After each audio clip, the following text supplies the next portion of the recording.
Matarajio yetu ni kwamba tunakwenda kuongeza uzalishaji, kwa sababu wilaya ya Misungwi hii kwa habari ya mboga mboga na mazao ya bustani ndo tunalisha jiji la Mwanza.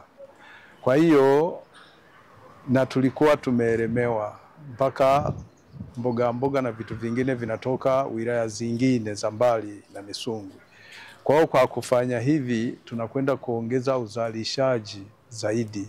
Na sisi kama maafisa kilimo tunakwenda kutoa elimu, tunakwenda kuhamasisha ili kwamba watu wengi waingie kwenye vikundi vya namna hii waweze kunufaika kwenye mikopo. Tuna mikopo halmashauri ya 10%. Ile nayo tunakwenda kuhamasisha vikundi viweze kukopa kwa ajili ya kununua mashine hizi.